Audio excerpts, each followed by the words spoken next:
guys, welcome to Amity Tracks. Let's talk Kiss. With Ace Frehley's death a few weeks ago, I think a lot of us came back and revisited Kiss and revisited the music. I know I did after not really listening to it for a long time. And I've been wanting to do sort of a deep dive into Kiss, do some album rankings. This is the time, I think. This is the time. And so, I mentioned in my video I made for Ace Frehley, Kiss was my first band. They were my gateway into being kind of a fanatic about an artist. And I showed this picture of me, circa late 70s, maybe 1980, Christmas, got the Kiss makeup kit. And so they were my first band. I was, I'm sure, drawn in with the spectacle and the makeup and the characters and all of that. But there's the music too. I mean, people still wouldn't be talking about Kiss if there wasn't something to the music. So I want to dive into all that. I got on board with the Alive albums, Alive and Alive 2, and make no mistake, I think almost every Kiss fan will tell you this is the album. Alive, that 1975 live album, is the greatest Kiss album. Now, again, we're in the next video. We're going to do ranking of the studio albums, but so we're not including live albums in that ranking. But if we were, this will probably be number one, and Alive 2 would be number 2, right? So we'll come back to these records. But I wanted to start. We did a series on U2 about a month or so ago, and the first video in that series I called "Why Do People Hate U2?" It was very interesting. It actually inspired a lot of great conversation in the comments. I hope this does too. But I kind of wanted to take a similar approach. Like, why do people, critics, or have they at least, hated Kiss? And then they, also have this loyal fan base. So I went to AI, went to Chat GPT, because AI is going to kill us all in the end anyway, right? That's a whole different topic.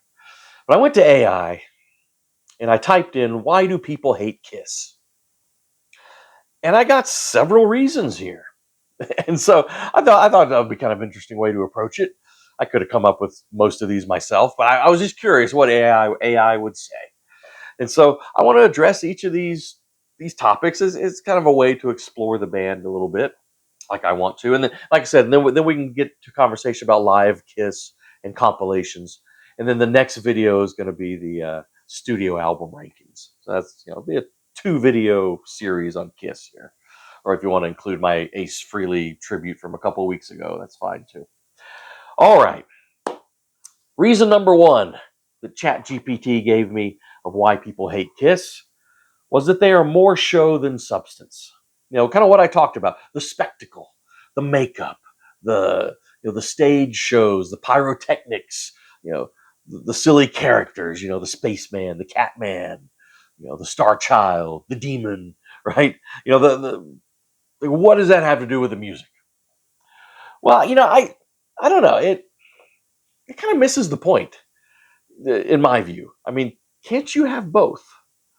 From the beginning, those guys kind of embraced, the spectacle. That was part of the point.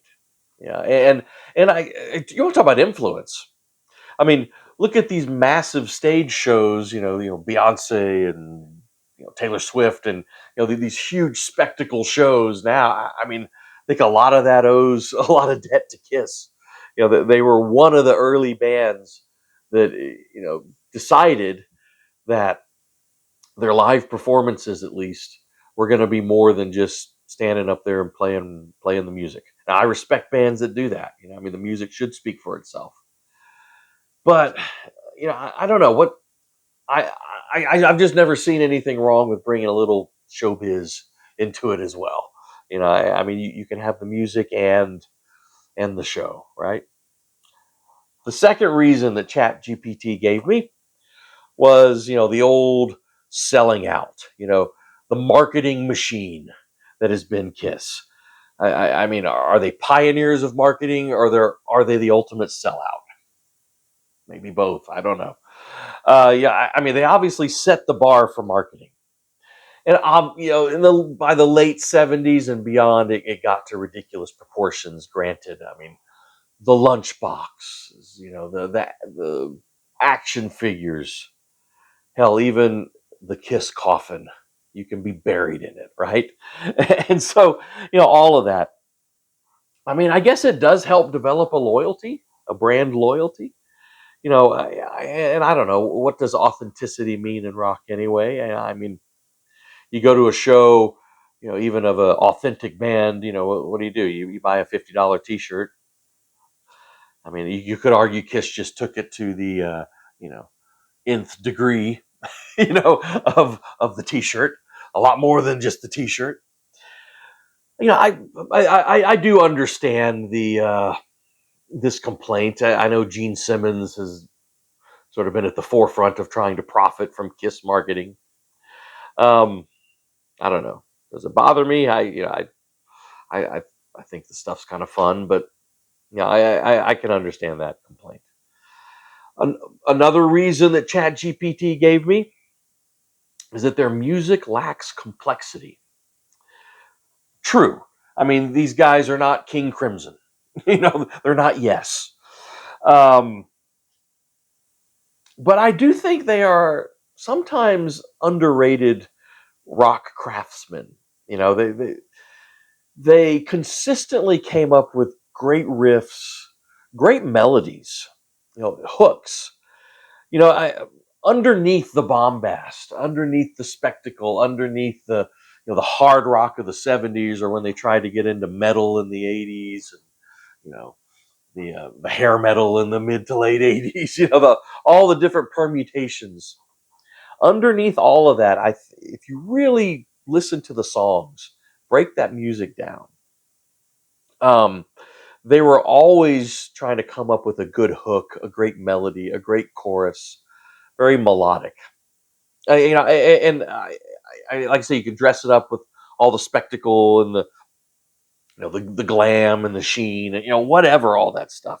But underneath, you really had just a very good pop band, you know, with heavy guitars sometimes. But the Gene Simmons always talked about being very influenced, and it's generic to say, but by the Beatles, right? Always needed like a good melody, a good hook, and I think that's there. So yeah, they're not the most complex band, but there are a lot of bands that aren't complex.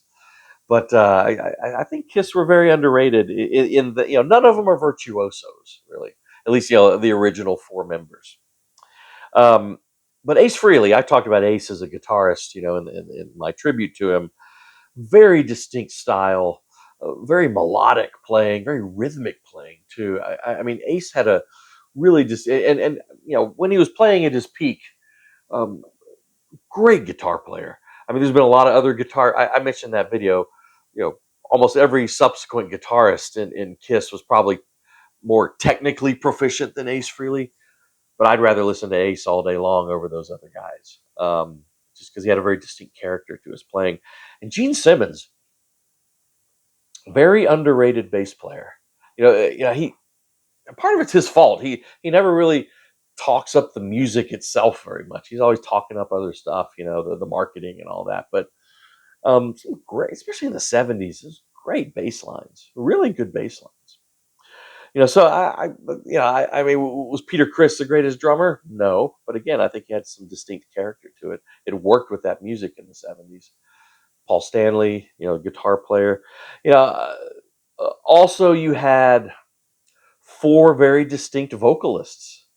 I mean, all four of those guys could sing, and you don't have that very often. I mean, it's again not to compare them to the Beatles, but you had four singers in that band, and well, kind of like the Beatles, three out of the four like legitimate songwriters. Paul Stanley, Ace Frehley, and Gene Simmons. Legit. Ace kind of developed a little bit later.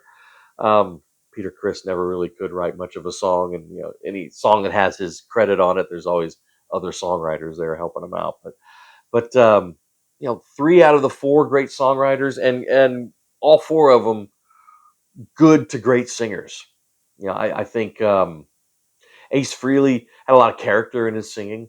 Um, Uh, Peter Criss, in, in certain types of songs, was probably the best rock and roll singer. That rasp in his voice was fantastic. And those songs he sang were great.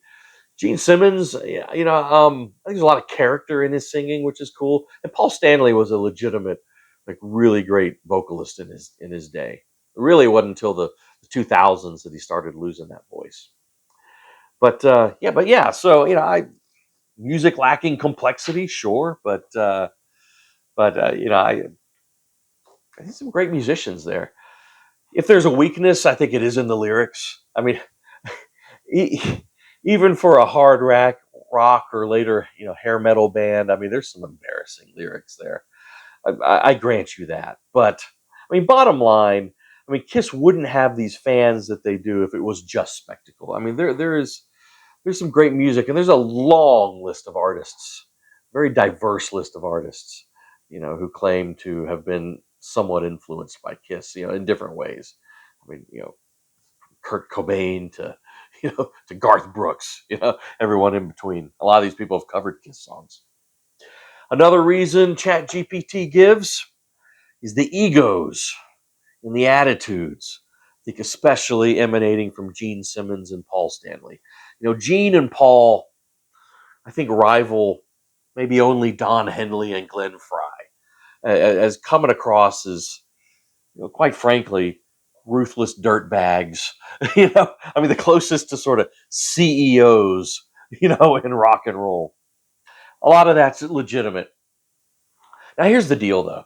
I think Gene plays it up. Gene is this caricature of arrogance and all that, but I really do believe it's a role he's playing.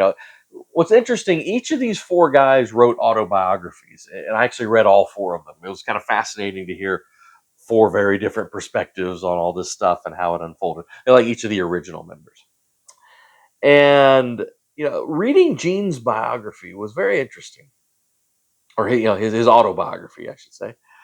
You learn a lot, and I thought he was fairly forthcoming in a lot of stuff. Especially his background. It's pretty fascinating. He immigrated from Israel, didn't speak any English when he got here, and kind of the whole American dream, really took hold on him, and kind of how he had to learn the language and learn the culture, and he learned it through watching Disney movies and all these fantasy movies. You can kind of see the roots of this whole demon character, right? And I don't know, that doesn't leave you, and you kind of instilled this manic work ethic, that he plays up, of course. But yeah, I don't know. There's indications that he's much more of a softie than he puts on. Although he loves to play the jerk. Honestly, I think Paul Stanley is probably the more genuinely ruthless one of them. It really is. But he likes to sort of hide behind Gene and make Gene look like the bad guy. That's just my take. That's my take. And then finally, the kind of last reason given by ChatGPT was all the drama, right? And there's definitely a lot of drama, with Kiss. I mean, that's not uncommon in rock and roll, but the feuds and the splits and the arguments, Gene and Paul versus Ace and Peter, all the reunions and then the splits and the revolving door of guitarists. I mean, you got Ace Frehley, then you got Vinnie Vincent, then you got Mark St. John, then you got Bruce Kulick, then Ace comes back, then you got Tommy Thayer, right? And on the drum stool, after Peter Criss, you got Eric Carr, and then Eric Singer. Peter comes back, and then Eric Singer again. Gene and Paul are the constants. And again, each of their autobiographies, I think, really does shed a lot of light on a lot of this drama. I mean, Ace and Peter, a lot of fans like really sympathize with Ace and Peter, and I do too. But I think they were genuinely very difficult to work with, especially by the late '70s with pretty serious substance abuse. But again, I think over the decades, Gene and Paul have treated them pretty shamefully, business wise and otherwise. It's kind of interesting. Gene and Paul, they kind of have this ruthless, like, Don Henley, Glenn Fry partnership. But I think, like Don and Glenn, they're not really friends. Like, they don't socialize outside of Kiss, but they kind of have this blood pact. I don't know. So, I think a lot of the drama, within Kiss has for some reason bothered a lot of people. Anyway, I I I thought that was just kind of interesting to address some of those issues. Why don't we talk about some of these albums? Like I said, let's hit the live albums, let's hit the compilations, and then so in the next video we can just dive right into ranking 24 Kiss studio albums. Because just for fun, I know they're not legitimately Kiss records, but I am going to include the 4 solo 1978 albums just because it's fun. And so, yeah, so with those in there'll be 24 studio albums of Kiss to rank and discuss. That'll be a good time. But you know, uh, Kiss released their first 3 records, and they were almost bankrupt, and they weren't really catching on until the 1975 Alive album. The 70s double album, right? Frampton Comes Alive and everything else. Classic. This, I mean, it what they weren't able to capture in the studio for some reason, they were really able to capture live. And then, of course, after the next 3 records, you have, Alive 2. These were the 2 records that probably brought a lot of people into Kiss. I mean, these were some of the first like rock records I ever owned. And again, yeah, I was enthralled with the image, right? The imagery and all that. But the music was awesome too. Now they continued the Alive series. I think this is pretty good. Alive 3, which came out in 1993, and is a great update, kind of a great live album covering some of that 80s music. And there's some great stuff on here. Great stuff on here. Now the final Alive entry, I think there might have been. No, I think this is the final main one. Is this one Alive 4 Kiss Symphony from 2003? Um, Peter Criss is back in the fold there, and then Tommy Thayer's on the guitar. In Australia with the Australian Symphony Orchestra, yeah, not real good. But Alive 1 and 2 are absolute classics. Alive 3 is actually pretty great. You can forget about Alive 4. I think the other really substantial live album. Now I know that there's a whole series like soundboard live albums you can order from websites and all that, but kind of major release live albums was this one, and this was pretty important. The MTV Unplugged. I think it was from 90. It's hard to read. The date on there was at 96, something like that. Yeah, and you had the Kiss lineup at the time: Paul and Gene, and Bruce Kulick and Eric Singer.